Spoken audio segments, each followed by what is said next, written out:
En Veredictos Discutidos, el caso Destiny Morrison. Sin reprocharle nada, pero no sin nuevas interrupciones, por las cuales el fogoso abogado debía quedarle agradecido. El juez no se iba a rebajar a pelear, pero tampoco iba a tolerar tergiversaciones de los interrogatorios, ni transgresiones a los reglamentos. En tanto que el alegato de Abinger proseguía su curso turbulento, en tanto que bosquejaba teorías rebuscadas, criticaba a los ministros del gabinete e insinuaba ex hipótesis asesinos por turno. Darling insistía en tono frío y tranquilo, en conformidad con la práctica normal de los tribunales. Abinger discutía cada objeción hasta el fin, y mucho antes de que terminara su alegato, este había dejado de ser un monólogo, parecía más bien un dúo entre el abogado y el juez. Cuando Muir siguió a Abinger, el dúo se convirtió en trío.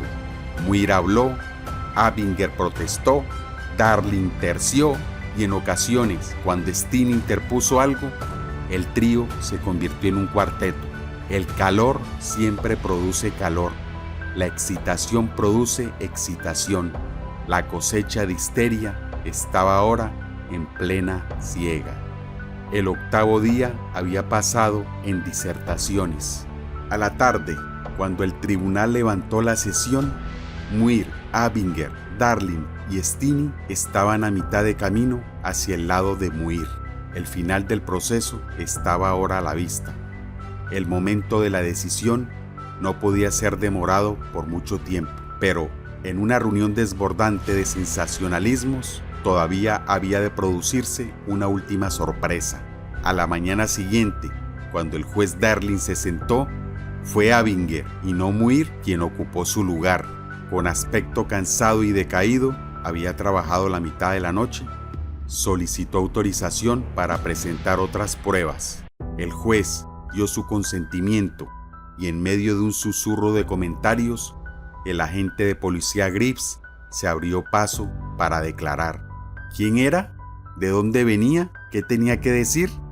El misterio quedó pronto aclarado.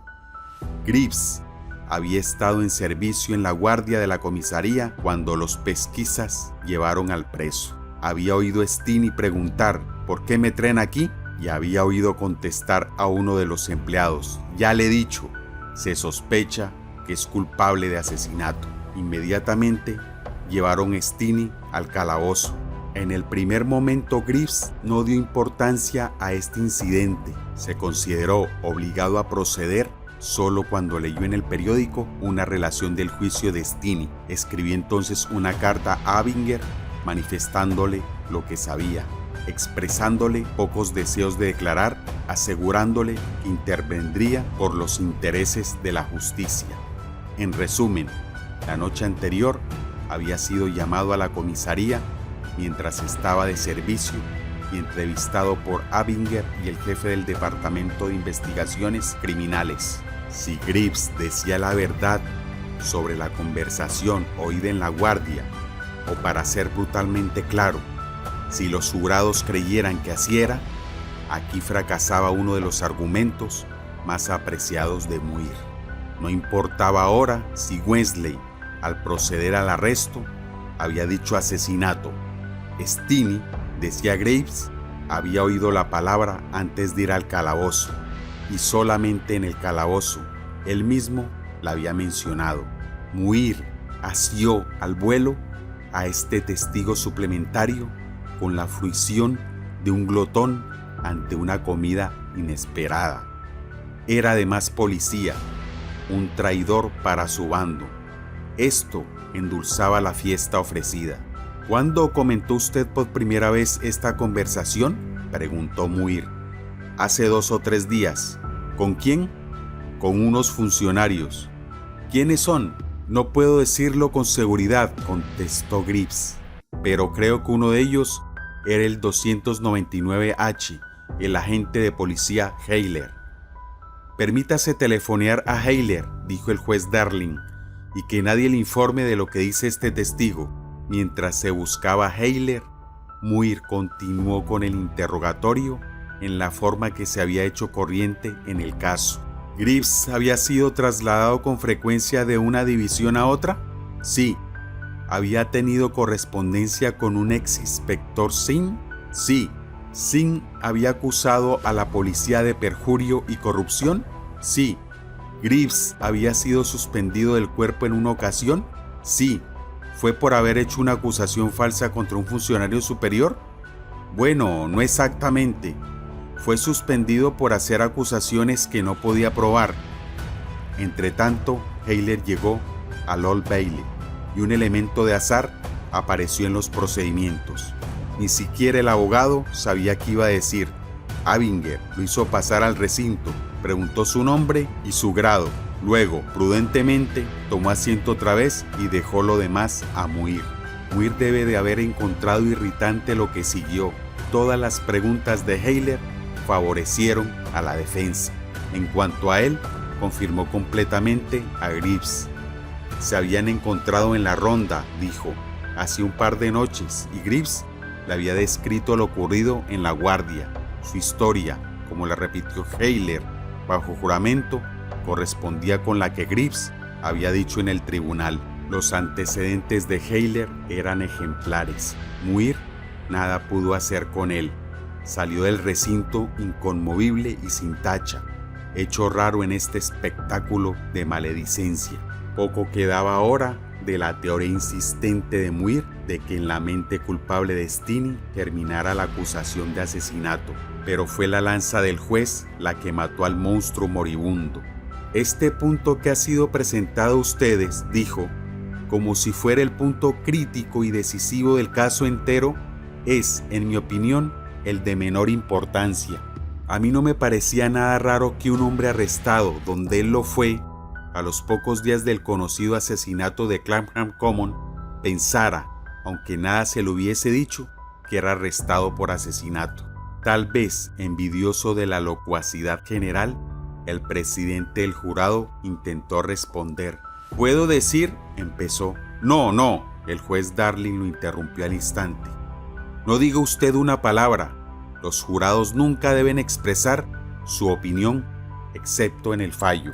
Nada restaba ahora entre el preso y aquel fallo, salvo el resumen del juez Darling.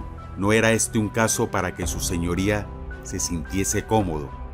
Algunos jueces, no muchos, se acostumbran. Avery, por ejemplo, con su lógica impersonal, y Travers Humphreys, con su don de gentes. Pero Darling era el elegante del tribunal, el talento, el galán, el caballero sonriente. Se deleitaba en presidir un juicio especial en el que estuviera meramente en juego el dinero de que ambas partes disponen y en el que a menudo se presentan oportunidades de intercambiar epigramas con abogados de moda. La vulgar falta de elegancia del proceso de Stinney solo puede haberle producido náuseas. Sin embargo, dentro de los límites de su personalidad y de su reputación, Darling juzgó acertadamente el caso de Morrison. Si no pudo evitar que otros perdieran su ecuanimidad, por lo menos conservó la propia cuidadosamente. Si no pudo evitar escenas de humor macabro, se abstuvo de adornarlas con chanzas irónicas. Si no pudo evitar una referencia a el talento literario de su señoría, nada hizo por merecer la burla con que Abinger lo cubrió. Si en el juicio hubo momentos en que todos, inclusive el juez, parecían estar bamboleándose como corchos en un mar inseguro, era evidente que Darling conservaba un sentido claro de dirección y que con toda energía hacía lo posible para transmitirlo a los demás. El resumen del juez coronó en forma adecuada su largo esfuerzo. En un tribunal que todavía oscilaba a causa del choque entre los bandos y en el que resonaba el sonido de las voces coléricas, las palabras firmes del juez fluían como una firme solución. Hizo cuanto pudo por aplacar la tormenta. Fue un análisis cuidadosamente tejido, prolijo y equilibrado, que desenredaba con habilidad las consecuencias verdaderas de las falsas. Se señalaba en él lo esencial y se le daba importancia, al mismo tiempo que se descartaba lo que nada tenía que ver con el caso. El alegato contra el acusado fue analizado nuevamente, despojándoselo de todo carácter vengativo y de todo encono. El alegato en su favor fue igualmente examinado y depurado de prejuicios. Sobre todo, Darling dio a los hechos su debida proporción. Nadie podía decir, nadie puede decirlo ahora, que había influido más en los jurados durante estos 9 días de locura. Pero a pesar del conjunto de pormenores que perturbaban y confundían, Darling trató de mantener su atención fija en los puntos que interesaban. ¿Están ustedes convencidos, más allá de una duda razonable, les preguntó, de que este hombre estaba aquella noche en el coche de Hyman, en el coche de Stephen, en el coche de Kathleen? Piénsenlo. ¿Con qué certeza pueden ustedes jurar que es el hombre que vieron en una noche como aquella con la luz que había en esos lugares? ¿Pueden ustedes estar seguros de no cometer un error? Admitamos que los cocheros son honrados. Aún así, ¿están seguros de que verdaderamente ellos pudieron observar tan bien como para jurar con certeza, algunos días después, cuál era el hombre que ellos habían conducido? ¿Se había identificado Steenie más allá de toda duda razonable? Darling llamó a eso el punto decisivo del caso. Si para cuando el juez terminara los jurados no compartían esta opinión, es probable que el convencerlos estuviera más allá del poder de los mortales. Los jurados se retiraron aquella noche a las 8, hora esta poco propicia para tomar graves resoluciones. El cansancio del cuerpo provoca la impaciencia de la mente y los instintos y las emociones usurpan el lugar al criterio. 35 minutos después volvieron al estrado. Habían estado ausentes en tan breve confraternidad el mismo tiempo que los jurados de la señora Maybrick y pronunciaron el mismo fallo. El juez dictó la única sentencia autorizada por la ley.